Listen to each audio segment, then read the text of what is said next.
મારા પતિ જ આવા છે કે બધાના હસબન્ડ આવા જ હોય છે? હું જરા પણ છે ને મેકઅપની વસ્તુ હાથમાં લઉં ને એટલે એ ના જ પાડી દે, કે છે ને એમાં જ શું સારી લાગે છો એમ. તમારા હસબન્ડ આવું કરે છે કે નથી કરતા મને જરા કહેજો. અને આ વોચને છે ને તૂટવું છે અને આપણે ભાઈ એને તૂટવા જ દેવી છે, આપણે નવી વોચ લેવી જ છે.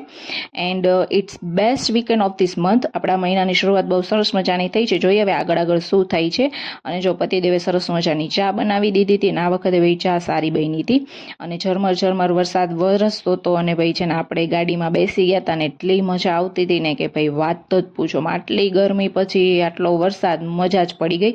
અને ભાઈ છે ને આ ચશ્મા બનાવવાવાળાને મારી એક રિક્વેસ્ટ છે કે ભાઈ આમાં છે ને પેલું 4 વ્હીલમાં કેવું વાઇપર હોય એવી રીતના વાઇપર રાખતા જાવ એટલે અમને થોડોક પ્રોબ્લેમ ના આવે. અને પછી અમે પહોંચી ગયા હતા ઝુડિયોમાં અને છે ને મારે થોડી ઘણી ખરીદી કરવાની હતી એટલા માટે અમે ત્યાં ગયા હતા. મારે ટૂંકમાં થોડીક જ્વેલરી ને ચપ્પલ ને એવું બધું કલેક્શન જોવું હતું અને લેવું હતું. બધા એમ કહેતા હતા કે સેલ ચાલે છે એટલા માટે, બટ કંઈ સેલ વેલ ચાલતો નહોતો અને મેં મારું કંઈ લીધું એ નહોતું. અને જો આ રાધા છે ને એના કપડાં ગોતતી હતી પણ એના માપના મતલબ એટલું બધું ખાસ કલેક્શન હતું નહીં. અને છે ને આ કપડાં જોઈને પહેલાં તો મને એકવાર વિચાર આવ્યો કે હું લઈ લઉં એમ. પછી છે ને મને મારા કબાટમાં જે જીન્સ પડ્યા હતા ને એ ઇમેજિન થઈ ગયા એટલે ભાઈ ફટાફટ હું છે ને ઝુડિયોમાંથી બહાર જ નીકળી ગઈ કંઈ વિચાર કર્યા વગર.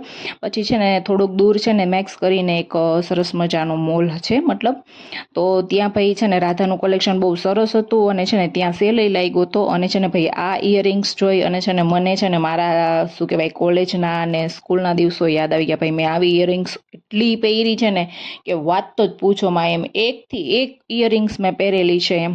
અને પછી છે ને રાધા માટે થોડું ઘણું મેં ત્યાં જોયું કલેક્શન અને બહુ સરસ હતું એટલે મને ગમ્યું એટલે મેં એની માટે થોડી ઘણી ખરીદી કરી લીધી.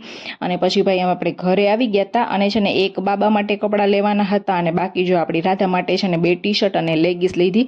પહેલાં તો મારે નહોતી લેવી પણ અત્યારે ચોમાસાનું છે ને એટલે મેં એને ધ્યાનમાં રાખી અને લઈ જ લીધું. કદાચ કપડાં ભીના રહી જાય તો આપણી પાસે અગાઉ તો પડ્યા જ હોય. તો મળીએ આવતીકાલે એક નવા